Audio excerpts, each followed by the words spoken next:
Welcome back, everyone, to the NACL. I don't got much to say there. There's not much analysis to really break down when you see kind of a beatdown that hard. Just go WWE SmackDown.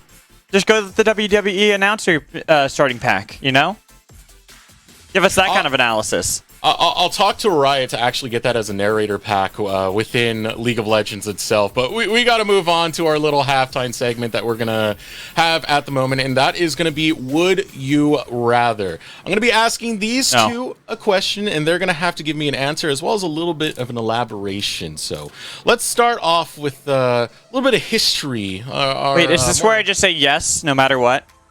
If you want to. Yes. All right, we'll start off with a little bit of history with some of our more veteran players. Would you rather go to Paris with Zeyzal or go to Beijing with Smoothie? Cubby, we'll start with you. Oh, these are Worlds trips, baby. I feel like Paris with Zeyzal went pretty well because they made semis. So I'm gonna take that one. Okay. Alex, what do you got for me? Yes. All right, moving on to the next question. Okay, I got a real one. I actually would go. I just copy Cubby because I think that's the one you want to get. That was also the Worlds where I was on a podcast where I was doing nothing but hyping up C9, and I looked like the biggest brain because I was calling like 3 O's, and I actually called. You mean because they drew a Freaka? Yeah. Yeah. Well, it's like stuff like that. I'm like, okay, they'll beat this team, and they would go and beat that exact team. And I'm like, big brain. You can't argue with this big brain. Yeah, but Cubby got it right on the nail. This is a reference to their world trips, the last ones they had when they were on Cloud9. Both of them, respectively, 2019, I believe it was. Let me double check that. For Zeyzal, 2017 for Smoothie. Now on to the next question. Would you rather invite Soul to family dinner or invite Tomio to family dinner? Alex, lead us. I'd probably pick Soul. I mean, I like Tomio a lot, but honestly, Soul is just someone that I talk to quite often. I've talked to him back when he was going by Anime Girl too. So I've got a good rapport with them, and you know what? They're a good person, so I'd bring them along. Soul's a really good guy, but the chance to have my family meet the greatest streamer on Twitch at twitch.tv/LOLTomio to really explain like the space that I work at, like in and at. They don't really get it. I feel like Tomio would make them fully understand. I must take that opportunity. I must eat with Tomio. You see, that's a hard one for me as well because I've met both of these. We all have met both of these junglers, and I mean, they're so nice. They're very, very friendly. It's swear. Tomio is just hilarious. Soul is one of the most charismatic, passionate, nice people you could possibly meet. I remember those Anime Girl days, Alex. Don't you? Don't you think I've forgotten about that? Mm-hmm. I feel like Alex just took Soul because Soul's name is also Alex. Here, this is my conspiracy brain. There. Yes. Am I crazy enough for you, Matt Magical? Am I bringing it? Yes. Okay, how about I pull a little spicy one into this? All right? All right. Would you rather have Eminus or Shaden on your team when you're having a rough slump? Cubby, lead us. Give me Shaden. I really believe in Shaden, man. I think this guy's a special player. And Shaden, for me, is someone that with EG, this team, I think this lineup is built for him to succeed, wants to get everyone here, and I really think that's going to be Shaden this year. All right, Alex, what do you got for me? That's a tough one. Because when they're both on their highs, they're breaking the glass ceiling. Yeah, they're two junglers that have the highest highs and lowest lows. Well, not junglers, jungle players. There you go. Yeah. God. So I might go with MNS just because I think that MNS is someone that can get reformed, has been working on bettering themselves as well, and looks like, to me, it looks like it's going to be the next great mid lane talent for NA. Okay. I feel that a lot with what I just saw in those Vex plays. That was spectacular. Damn good. Yeah, he's a damn good player. Yeah, he is. All right. Let me get to my final question of the show. Would you rather have Tomio or Shaden represent you in a 1v1 battle to the death? Alex, I know you're itching for it. Go ahead. Oh, God, that's hard. Oh, man. Because they're both really good. I got to go with Shaden. I feel like Shaden, 9 times out of 10, is going to 1v1 pretty much anybody. So, yeah, that's my vote. Tomio's too wholesome. Give me Shaden. Yeah. But hey, I'm getting dinner with Tomio. Did you not watch the video, Cubby? You not watch the video? It was Tomio. I'm getting dinner with Tomio. Shaden's face. No. Also, I'm getting dinner with Tomio. I'm going to pick a different champion to represent me, to bash Tomio. I might also say that Tomio is so nice that I could see that Tomio would literally give their own lives in making sure they won the 1v1 just so you wouldn't die. Yeah, that is the job of the jungler sometimes, you know. Yeah. But that goes for both. So I might actually change my vote to Tomio, just to be different. Also because I think he would put his life on the line to keep me alive. All right, well, there we go. Game show out of the way. Let's talk more about the game that just showed, and that was C9C versus EGC.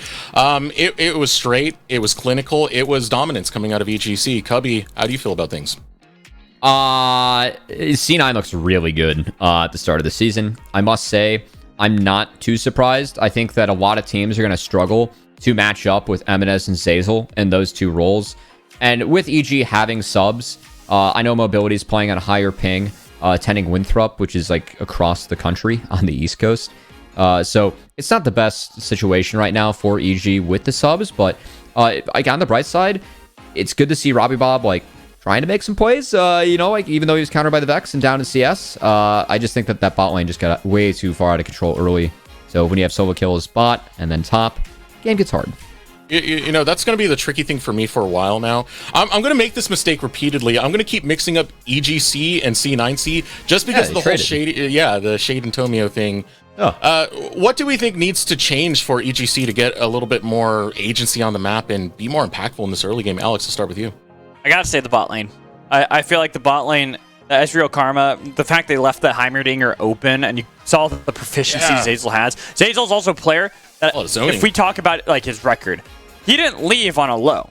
He played with, you know, Solafide and not an academy team, but that was like considered the dominant team in amateur, now called semi-pro. That was the team that everyone was looking at. With it falling apart is only the reason why we saw him step out of the competitive scene for a while.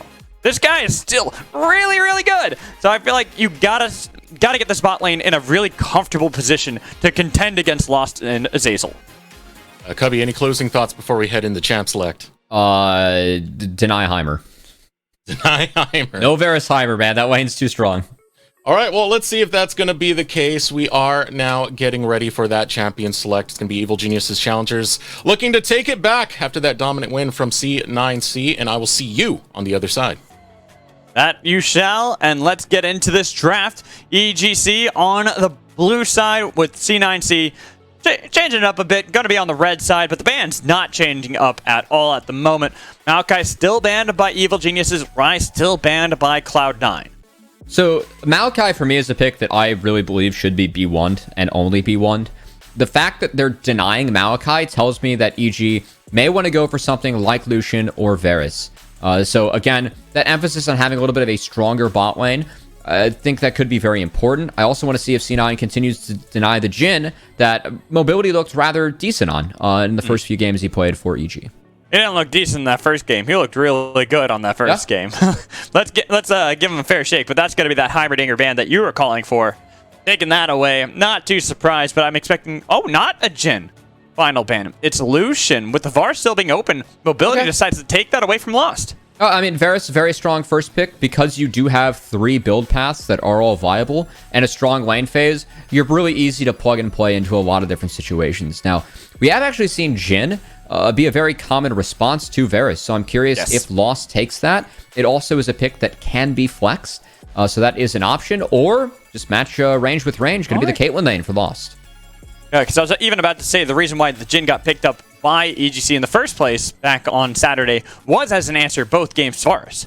So here getting Caitlyn, which would probably be Caitlyn Lux if we had to venture a guess on anything. Could be different things. Like, I still think Caitlyn Morgana is a fun one, and I know Zeyzal used to play that back in the day, but the Lux has been the current pairing with that champion. But... Ooh. Wow. Karma. All right, continues to rise in priority. This bot lane... It doesn't bring the combo that you get with Lux, but it does bring the push. Who said it's bot lane? Yeah, and I was getting there. Bot lane? I was getting there. Still flexible. I'm not expecting that to be an M&S pick mid, but it is an option. No, top lane. Fake God, top lane. Get out. No, none of that. It was Karma. Did you not watch the LEC earlier? We had a Zac mid and we had a Karma top. I know Karma's flexible. I just detest Karma top. It is brutal to play against. It's no fun. Yeah, I know you do. Okay. But okay. Pike for Smoothie. So again, this is actually emphasis to maybe move the Karma mid. Pike, if you land those Bone Skewers, you can win very heavy level 1. And with Poppy picked, I must say, Trundle has been a bit forgotten about this season. I don't think Trundle is great into Zeri Lucian. It's really struggles, but I do think it can be good into like Varus Caitlyn. That actually is going to be an Olaf for Tomio. That is more reason to put the Karma mid here, Alex. It very much makes it more likely that M&S is going to play that, which is not really the style we've seen from M&S, at least so far here in the North American Challengers League. Almost called it Academy. But got to rewire the brain. I've been doing this since 2018. Leave me alone. Anyways, Olaf could go there, but also could go to Fake God with Karma also possibly going there. There's a lot of flexibility still on the side of C9 Challengers. Yeah, so like Olaf, again, really struggles into the Zeri, the Lucian, and into Sivir. Obviously a good pairing with Sivir, but it has been a champion that has been... I think that some of the jungle picks Olaf fares okay into, but given the rest of the meta, he has kind of fallen off. So Tomio actually taking it this time around. Tomio is a great Olaf player. He has always been an Olaf player. So really want to see how Tomio is able to pilot this one, where that Karma goes. You can see EG right now. They're banning out picks to actually try and protect what could be a Galio again. So Shaden's not the best way to get Galio in. I'm curious to see what this last ban is. I think taking something like Syndra away could be very useful right now for EG. Interesting. Okay. They don't opt for that. Instead, Renekton is going to be their ban. Maybe, like I said, that Karma is still flexible. Doesn't necessarily have to go bot lane. Doesn't have to go mid lane. Fake God can play it. I know you don't like it, but... Please no. Please no. Narban tells me Kasante. That's where we're going. Oh, it's... Correct. I mean, hey, we highlighted it. It's at least going to be mid. Once that Olaf showed, much more likely. So it's not at least it could go mid and still could go top. I know you want to ignore it, Covey, but it's a possibility. I said at least. We're keeping it open. You know, we like to have options. You're trying to will here. it into existence into mid, and I'm trying to will it into existence in top lane. All right, so Victor's going to be picked up into Karma. Victor gets a free lane. So you do get shoved in, but of course Victor has a lot of scaling and is a champion that Robbie Bob is very, very good at. He's just ignoring it. He wants to skip over. He doesn't want it to happen. You notice how he talks too. He's just like, nah, it's definitely mid. Nah, totally. Boy. Oh boy. All right. Do we see Jax or do we get funky here? Well, that's what I'm waiting to see. I mean, you know what could be really funny is the ultimate bamboozle of Lux mid, Karma top, Shen support. I'm just saying. It's something that can happen. Ah, man, my dream's gotten crushed there. All right, we're gonna return a little bit of sanity to this broadcast. Karma mid with Olaf. So C9, it's all about playing fast. You have the Karma, has insane pressure levels 1 through 5. You can utilize that to rotate and find a lot of timers early in the game, especially against the Victor, who has no ability to contest you with those timers. And I must say, hold the horses here. Yeah, we're both... I was about to answer your point, and then I realized, okay, 10, 9, 8, 7, 6, 5, 4, 3, 2, 1, 0. It's a Lux mid. It's a Lux mid. All right, so this is a pick that I know that Fudge tried to play last spring, and that the C9 staff and a lot of folks believe in. Lux, this game, honestly, is pretty good. If you're able to utilize light binding, you can at least force the flash out of Poppy early. That will enable you to flash out of the E as well, given the range. And also, it's a no mobile mid laner, so you do have the potential to find picks onto Victor. Not to mention immobile carries as well. So really curious to see Lux mid make her way back in. As we get into our second game of what I would dub our match of the week, even if we have 2 subs for EGC. A bit unlucky, but we know they can battle back. We saw that on Saturday, day 1 of the NA Challengers League. Maybe we can see it here in game 2 on the last day of our first week. And the game plan, again, for C9, this push in the bot lane. No way that EG can deal with it. So EG, they do have that early ward in the brush. I want to see if Smoothie can find any bone skewers and then how C9 enter the lane. Because we could see EG try to step up. It's really key that you have the double ease land from mobilities. So Zeyzal, Lost are probably going to be split up with how they set up this lane. And could easily enter with the wave. But EG, if those bone skewers connect early, that can give them a leg to stand on within this lane. If not, it is just going to be a rinse and repeat of last game with them living under turret. You know, right now, probably what I could dub the most boring part. Line of scrimmage. Nothing exciting. No shenaniganeries abound. Instead, everyone going to the respective lanes. And yeah, I know you want to talk about the fact that we are seeing the two junglers start on the same time. I can read your mind. Expected. No? Then what do you want to talk about? I wanted to talk about how I'm actually surprised that Tomio is not starting with the AoE camps. Olaf absolutely murks AoE camps, so I thought he'd go Raptor's Struggles into red, have the red a little bit later, and go lower in the clear, which is healthier for Olaf. But again, trust Tomio what he's got planned. Maybe he's looking for an invade onto the Poppy, as Olaf does win those early levels. I wouldn't actually be too surprised to see that. Really try to see if he can get under the skin of Shaden early into the game. Trade of flashes bot. Looks like Smoothie and Zeyzal each flash and an ignite going down. Smoothie still has a lot of his health bar left. I like the fleet here for Lost. I think the fleet's actually really slept on for Caitlyn, especially against a Pyke. I can give you the move speed to actually, you know, dodge out on some of those bone skewers, as we have very heavy trading mid. Yeah, both of them getting incredibly low in that skirmish. Robbie Bob, though, took the worst end of the fight and continues to get harassed. Eminence, I was surprised he didn't try to go for a flash auto there with how low Robbie Bob had gotten himself. So the Comet on Lux is really good because you have two abilities that can proc it. Yep, there it is. That's what I'm talking about, the flash auto once you land an ability. Oh, Robbie Bob caught a bit sleeping there as M&S calculated the damage. And that's just a straight up solo kill at level 3. So much of the same here for EG in this game, but Shaden. I like this creative gank looking for the bot lane. No flash on Zeyzal. Bone Skewer throwing him back with a kill onto mobility. But M&S has TP'd into the bot lane to try to provide a little bit of assistance. Looking for the root. No flash though. The slow not going to connect. Well done by Shaden again. No flash onto Zeyzal, so an easy pick there for the side of EG. And while mid lane was going a bit sour, M&S's bot lane, like, look at me, I'm the support now. Zeyzal's going mid to catch the wave. So M&S TPing there, this did enable Robbie Bob to get a wave in, and that's a wave of golden experience lost for M&S. So honestly, mid is back to mid's back to a state though where it's okay for Robbie Bob, and the Victor still will be under pressure until he is able to get that E-Evolve. That's when he's able to match some of the wave clear that Lux has. I mean, let's just take a look at this. This is kind of what I was calling with, once you land an ability when you're below, I think, like 100 health, all you have to do is get one more ability, flash, auto, dead. Some things I do really like from M&S in this lane, taking Scorch and Comet on the Lux. Again, Lux, both of her abilities make it so that Comet procs insta. You cannot dodge it. And M&S, again, just calculating this out. Yeah. That first trade, you know, trading the autos when you still have the mini advantage, that is an advantage for M&S. Just really textbook laning, something that we really did praise this player for coming into NALC. And good to see him showing that, you know, those skills weren't just NRLs, they're here too, as he continues to play very, very well, especially in the laning phase.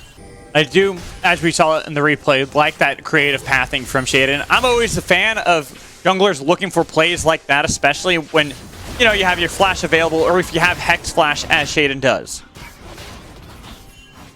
Important note here, Mobility actually opting for the Poke Varus build.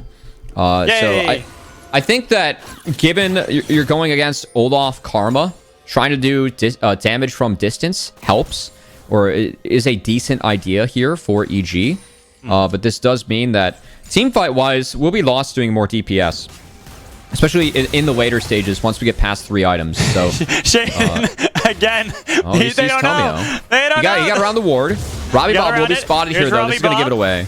That's good. Oh, is it? They don't know that he's there. They just know that. Now he'll be spotted out as he runs away. Here comes the cavalry. Smoothie nearby. Tomio, he'll be fine.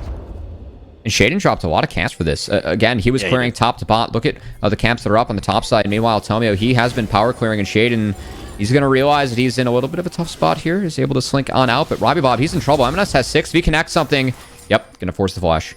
Yeah, had to at that point. You couldn't flash away before, because once that ability lands, the auto attack is guaranteed. That's why you tend to see Luxes play that way, especially if they're able to harass early into the game, such as M&S has been doing. Now it's forcing Robbie Bob to use that Chaos Storm just to clear out the wave, so it's a lot harder for that first plate to be taken by M&S. That was the right call, but he could eat a tower shot here to stop him. Yep. Good play from M&S. As we'll just delay the base timer. No, it's well worth the turret shot. Well worth the turret shot. Well, I'm saying, does he ult too? I was wondering if he ulted as well to try to delay the back as well. But no, man. 2v2. Smoothly. He got rooted once by the cupcake trap, and that was it. More bot lane wins here for C9. They bounce back, and that's going to lead to the first dragon. As, again, much like game 1, mid and bot just winning on their own here for Cloud9. Winning on their own, getting these leads, despite the good gank that came in from Shaden earlier on, to try to get that first kill for mobility. Smoothly is really going to be the one we have to keep our eyes on, because while you have good poke from Forest, that's not really the carry when you have a Pyke on your team. Well, I don't know. Would you not agree? No, I'm trying to just think of like how EG can get out of this, because like Rift is coming up. Now, I think EG is just in a really tough spot right now, because again, they're kind of forced to just try top lane because mid and bot have gone so sour. But Rapace is down. Rapace is down, and they got it easily for Soul to get his kill over Fake God. Really well done. And that does open up a timer now to find the Rift Herald, as Soul can get this wave in, fully reset, and we'll have an item advantage. So let's see if EG tries to make a play around the Herald. Again, I think that if Pyke is able to find 6, maybe you can get an early fight where you're able to snowball. And EG, I really think they need to find things early. I don't love how this game looks when things go later. The range of hate Lux Karma is going to be really tough for EG to deal with. Zazel and Smoothie now in the mid lane. Former teammates back in 2018. They don't even need Zazel, really. He just gets the kill because he's like, yeah, maybe I can help out. Now, Jaden has to answer. Getting a kill on Amenet with a double knockup coming in from the Keeper's Verdict will help out immensely to at least make up for the double death mid. Amenet, oh man, this Lux pick, it's been 2 games in a row. I can't remember the last time that I saw Lux mid. I really think it was Fudge in lock-in. He got blasted as he was still picking up mid lane, but M&S, he's the one doing the blast in this game. That was a flash forward to find the kill on Robbie Bob. He does go down, but... Flash is an aggressive summoner spell. What have I told you? Oh, we have the full lane swap coming in for EG, so Soul is now in the bot side, and with C9's bot lane being here, Rift Herald is being started and taken for EG. I do like the rotation. Again, I think that Rift's very important for EG. They got to keep the game moving forward for their sake. And I like that they're getting that Rift Herald as you were calling out. The next big thing for me is not even having this Rift Herald, it's where they want to place it. I think you've got to go mid. You've got to help Robbie Bob in this matchup against M&S because it is just going so poorly. Lux no flash is punishable, so I do want to see Shaden actually try and punish that. As speaking of being punished, we see Soul. We able to stand. Nice oh, there it is. Onto the Blasco, and they denied the escape. So M&S gets sniped by mobility. Really well played. Again, no flash on Lux. That's something that you can punish. Shaden going to make an appearance topside, but Tomio, he's answering bot split map scenario. Yeah, he's just eating every single skill shot. He's eating every one of them. All it is was one more. Look at that. The root, axe, dead. Yep. Nothing that Soul could do. Wasn't able to get out as Tomio flanked him a little bit too soon. Taking down top laner on his old team. Will be a trade. But the Herald means that the trade is faster on the top side here for EG. So first brick going over to them. And again, EG, we feel like they need this push the tempo of the game now if they want to have a chance in this one. They've done so nicely. Done really nicely in making sure they can make up some of that deficit they had previously. In fact, finding themselves with a slight advantage over C9C. Getting the second kill on M&S. Well, I appreciate that flash forward because Flash is an aggressive summoner spell, as I keep saying. It also led to that second death of his own. Enabled Shaden to find that perfect pick so they can then plop Rift Herald top lane because they didn't need it mid lane anymore. Robbie Bob was fine now farming. Oh, lost. Lost, though. Yeah, he has cleanse. He had the flash. He also had the dash back. Here comes Zeyzal to try to defend him. I wasn't too worried that he wasn't going to survive in that one, but I'm more worried about Smoothie. Just those Qs from Zeyzal, despite the obvious support build. Got to remember, Karma does a ton of damage without AP as well. But also, that is well worth it from Smoothie. Trading his health bar for the flash and lost again. M&S lost Zeyzal on these champions. That is so much range and peel that's going to be difficult for EG to deal with. But if those champions are down flash, that makes life so much easier for EG to try and find plays, find picks, something that their composition does excel at. So the fact that Smoothie is able to take that away in downtime could be a big factor as we're getting closer to the upcoming Dragon fight.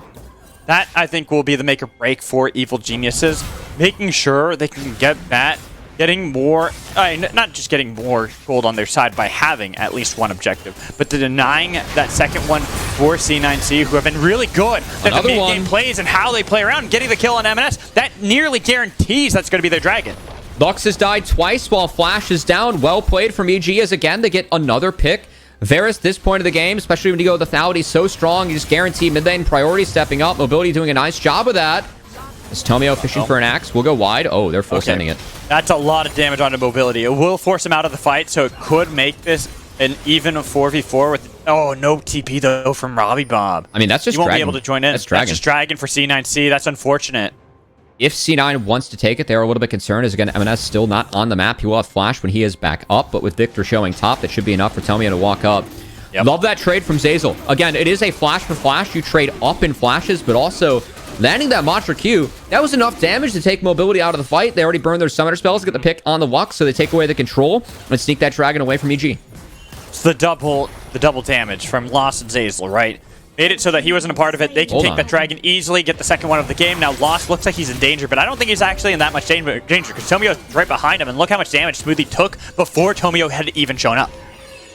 Still appreciate EG fishing. This is what they have to do.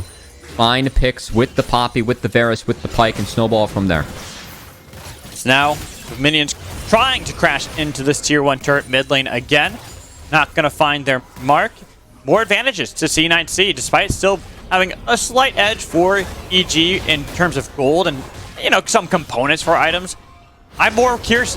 You talked about this before, the neutral objectives and how those will really work, because if EGC have just one mistake, one bad fight, or one good pick comes in from C9C before the next Dragon, that pretty much is a death sentence for EGC, where they have to completely change their game plan to play around whatever C9C are dictating. They can still take Baron at a decent rate with Victor, but they have to kind of poke and prod Baron, and like you're vulnerable again to the poke of Lux. I think they got to get this third Dragon. They cannot let that soul point potential be in the side of C9C, because right now Smoothie takes a lot of damage, but dodging away from the ult, the final spark not connecting, does mean that at least they stay on the map. Honestly, well played from Mobility. Not only gets the heal, but also gets the cleanse, or it has the heal to save Smoothie, but gets the cleanse out of Lost too. So again, taking away summoner spells, that is really key for this comp for EG Challengers. And I like what you're saying about that third Dragon. Again, that would be soul point. That is important. But honestly, at this case for EG, I think the important thing is just getting any terrain that you can on the map. Because again, you have to find picks. You have to find flanks. Taking control of one side of the jungle could open up some of those opportunities. So far, C9 has been pretty disciplined. But now Tomio is trying to retake the top side. And moments like these are where things could open up for EG to find things. Lane phase was difficult for Robbie Bob, but now he is Victor. He is getting the evolves, getting the flash out of M&S. The tides have now turned, and Robbie Bob is favored. Again, if you sidestep those Lux abilities, if they're down, you can just walk forward as Victor and push. So Robbie Bob getting a little bit of revenge as the lane didn't go his way, but good moment in the side lane. And we saw M&S die twice. Oh, no. Oh, nice stopwatch there from Robbie Bob. So M&S was fishing for his own snipe. Robbie Bob was on top of it. He was ready. He thought that M&S was probably nearby. That's still tough, though, as Robbie Bob at least got the flash. Burning stopwatch, that hurts, because he won't get that back now until he goes Zanya's, which, if you go that second as Victor, I think it's decent this game, but that's not the highest damage build you can have. So Robbie Bob actually does sell it. And we'll see what the game plan is from here, as M&S actually TPing in to contest this Herald. Again, the poke, the zone control from C9 is so lethal here. So we'll see if any of these Bone Skewers or can land, or if it's going to be a nice chain of corruption from mobility, as EG has to be very careful about where they pick their spot. No, look at Robbie Bob. He's pinging the top of the bot lane turret. They have no desire to even contest that. They weren't the first ones on it. A poke was only minor onto Lost, so they decided instead to try to contest for a turret. I really would love to see mobility try to find M&S here with Smoothie. Because, again, M&S doesn't have flash, and what you should do if you're giving up Herald, try and take control of the opposite side of the jungle. So you can see Shaden here able to take away the Gromp at least, but C9, I think, being very disciplined, basing instead of walking through that side of the jungle, got them out of the chance for any picks to be had for EG again, and things just keep on getting harder for EG. If they aren't able to take control of the terrain first, if they show up later, the zone control, the range from C9 is so hard for them to deal with. I'm telling you, it's down to this dragon. My big brain was turned on at that point when I made that analysis. It's very important. I feel like EG, the fact that they're struggling despite having 1,500 gold over C9 is more because the dragons kind of help mitigate a lot of that deficit. EG already, they have to play through bot if they want to contest this dragon, as C9, the control they have through mid. Lethal going up against EG as... Oh, that's a nice Bone Skewer. Gonna land the Chain of Corruptions, but nobody else being nearby. It's gonna be a route back onto mobility, so they gotta be careful because there's just light binding, and pop goes the Weasel. Oh, mobility had flash. Didn't think he could get chain CC'd, but he goes down for free as Hazel eats and all walks away A-OK, and that's gonna be Herald and third dragon taken for C9 as they continue to get back on track and cruise. Oh, that was a nice Bone Skewer connecting onto Zazel, but with the secondary charge here in mid lane, forcing a flash out of Smoothie, they should be able to get that tier 2 structure, even getting Ragnarok just to scare away Shaden so they can get extra gold. And they aren't able to get the Herald down before the crash, so that's a lot of damage now onto the inhibitor turret. As Robbie Bob is in the side lane. Actually, he can kill Lost here. Yeah, he can. Look at that damage. Okay, Gonna get the Gale Force out of there. There was a flash and cleanse there for Lost if need be. But now that Zazel is showing up into the spot lane, Robbie Bob is booking it. And yeah, you know what? I can't fight this. And third dragon will be easily secured by Tomio. Oh, wait, what? Okay, off screen, it looks like a little contest towards the top side as M&S got caught again without flash. So that flash unlocks a very crucial summoner spells. There's no other movement spells in the Kit of Lux, and another time where at least EG is able to punish. M&S caught out in the river while his team's on dragon. That's a mistake. That's a huge mistake. I mean, sure, the dragon's still picked up by C9C. It doesn't mean they can't get anything else. There's nothing else to do. Hey, kill is a kill, Cubby. Come on, you should know this. I'm not denying that. Yeah. Kill's a kill, and you'll take that if you're EGC. When you knew you were going to lose that dragon no matter what, at least getting a consolation prize is better than getting nothing at all. I like how game one, you go from, like, did they need that drive, or that dive bot, to now game two, like, hey, a kill's a kill. Yeah, real change of the winds here, Mad Magical. Hey, once in a while, you know, you gotta look for some of the highlights, right? That was just a simple kill. He had no flash. There's no way to get out. Yeah, Soul doesn't even need the ultimate for that. That's all A-OK. Zemenes shouldn't be poking around that side of the jungle when his team's on Dragon. And now, poking around mid. Yeah, he gets stunned up here. Okay, got stunned up. Had the flash this time, but did it matter? No. They got the execute, and Tomio, it's his turn in the ring yet again. And look at him chase down on his signature. Olaf with a double kill. Shaden trying to make distance so he can't get a triple, but doom! Snipe shutdown for Lost. Yeah, the Olaf into Varus, Pike, and Poppy. This feels damn good, especially when you have a Karma speeding you up. Tomio makes quick work of that, swinging around those axes, taking down 2 for himself. Third in the back half for that ace in the hole, and now C9 will see the look at the Baron. Looking for the Baron. Should... they have relatively good clear on that with Fake God and Tomio. I would say both teams aren't going to be the fastest, but if you have Tomio on it quickly with Fake God, they should be able to grasp it at least semi-fast. Yeah, you can see EG, they are going elsewhere as TP committed bot is trying to get some waves in. They know that they cannot contest this Baron. And C9, a few hiccups this game from M&S, as of course when you lose that flash, you are vulnerable. But really, besides that, C9 has been in complete control once again. It took a little bit longer than the first game, but eventually control was theirs. M&S did start off the game really hot, but this is probably a rarity. I don't think we've seen him die more than once in a game in all 4 games he's played so far, except for this one. And again, so M&S, like, he does get stunned up. The flash away, he gets a lot of damage down. So again, like, Lux pretty much, like, does take each of them low, even though M&S goes down. So still did his job in a sense, but you can see, I mean, when Pyke doesn't have spells, you are just, you're a free fish for Tomio with the axes. And, oh, gifting one over to Lost too. What a nice teammate there from Fake God, you know? Just making sure everyone gets involved.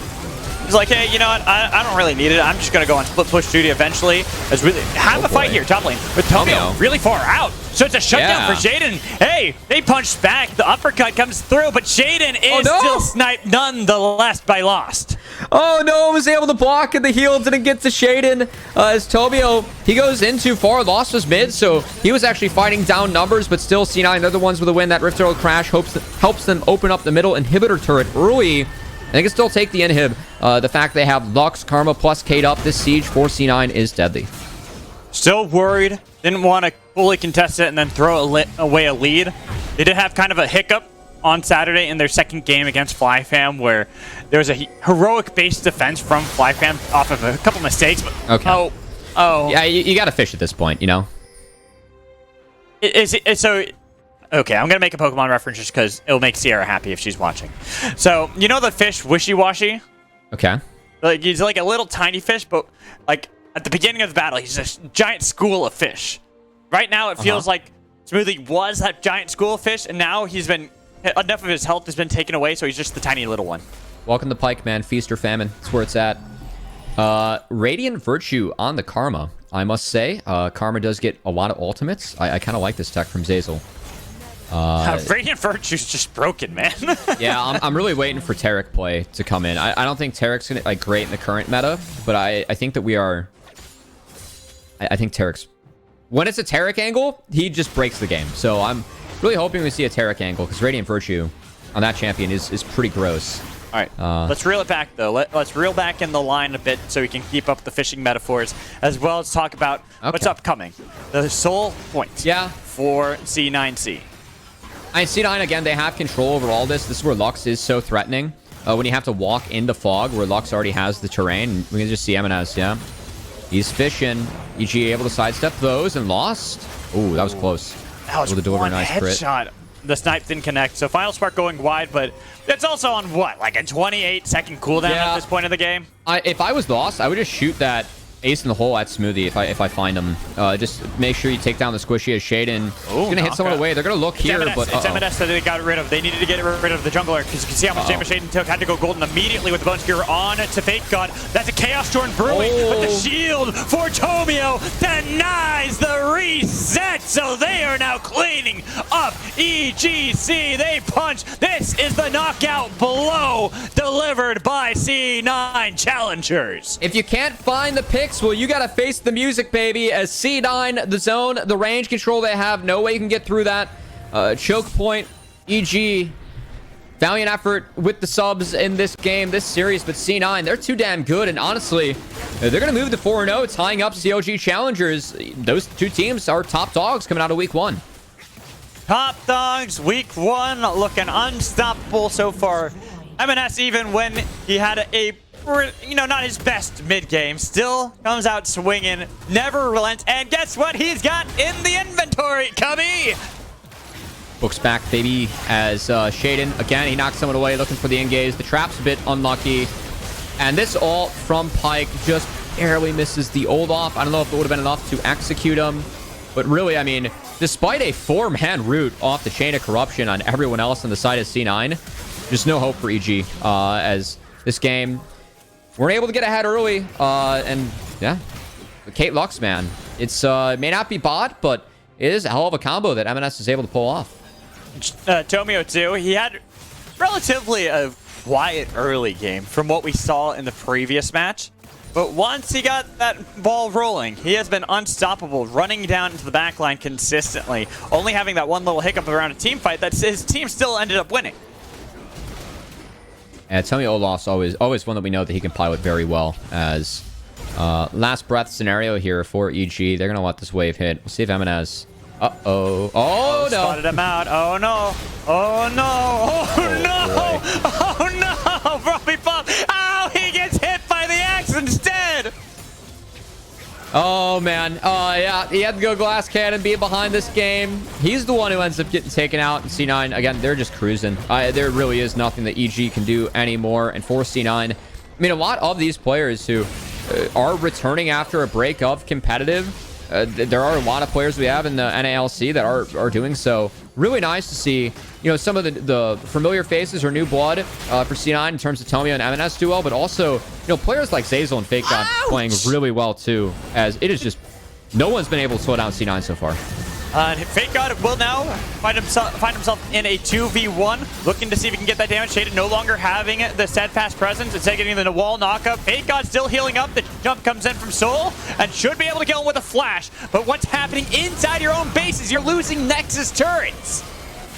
Robbie Bob does have an empowered TP. If EG wants to get crazy here, they might have to. I think you have to. It's the Hail Mary play. Get back into the game. FlyFam were able to make it work on Saturday. Seems that EGC couldn't get that chase because there's just so much poke that M&S provides. Oh yeah, that FlyFam game yesterday was very fun. I'm talking about Saturday. Saturday, game 2, C9C were winning handedly up until the end where there's a valiant Nexus fight from FlyFam that brought the game back, but C9C still would end up winning. Yeah, we'll see FlyFam in our last game today on this stream, but at the moment, gotta put the finishing touches on this one. Sure seems like that's the plan for C9. Gonna take the safety base, make sure that they're checking their boxes. Not gonna do anything stupid this time around against, like what happened against FlyFam. And should be a Baron take here. I don't even know if EG can get out of the base. Yeah. That's my answer to that. Yeah. Yeah. Yep. They have to pretty much get either a miracle steal from Shaden getting somehow behind and somehow finding a position where he can smite away from Tomio. But you can tell he does not have that opportunity.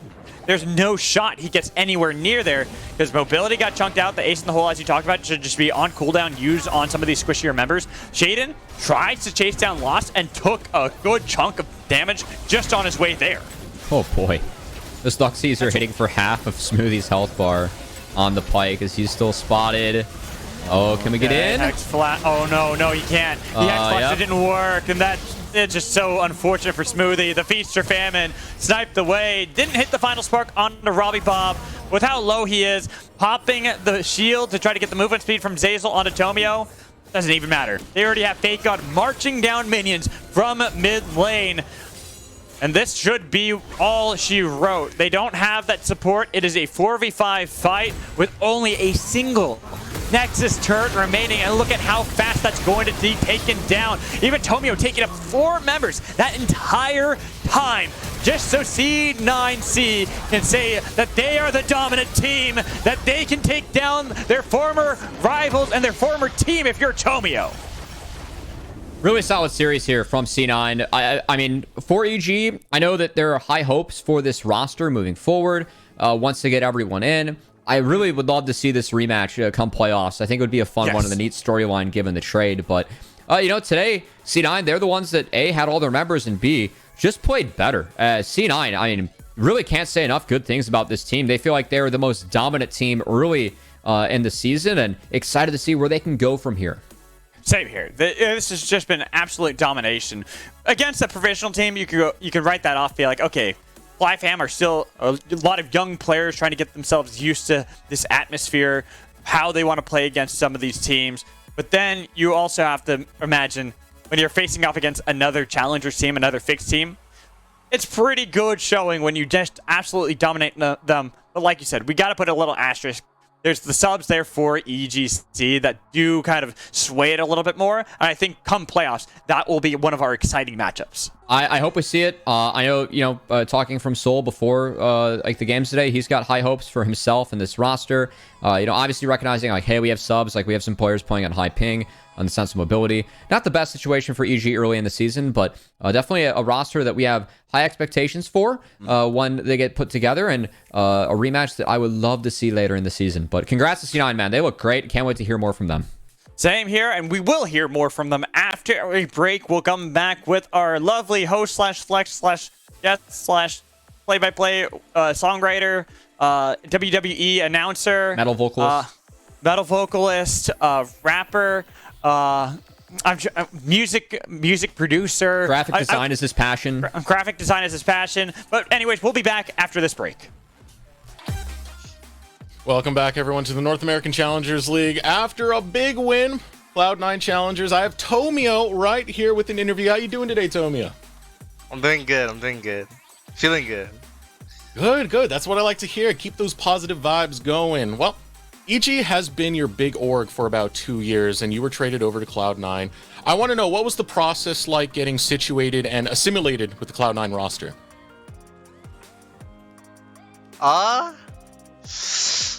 I wasn't sure where I'd be playing or where I'd land up during the beginning of the year. And then I was allowed to like see my options, and then they reached out to me and then like, hey, we would like to play with you, and then I was like, oh, I'm down. And then I heard like all the rosters and stuff, and then they just got it. It just kind of fell together? Yeah, it just fell together, and I don't know, they do the stuff, or I just say yes or no and stuff, and say yeah, and now I'm here playing. You got some pretty valuable experience on that roster as well. Zazel joining the roster. We kind of expected him to be in more in that like leadership role. So tell me about Cloud9's decision making. Does a lot of that come from Zazel, or are there some other dynamics in the team's decision making? Yeah, I'd say, it depends who's like, I guess, with champion play and who's ahead, or what role they have in it. But yeah, Zazel has like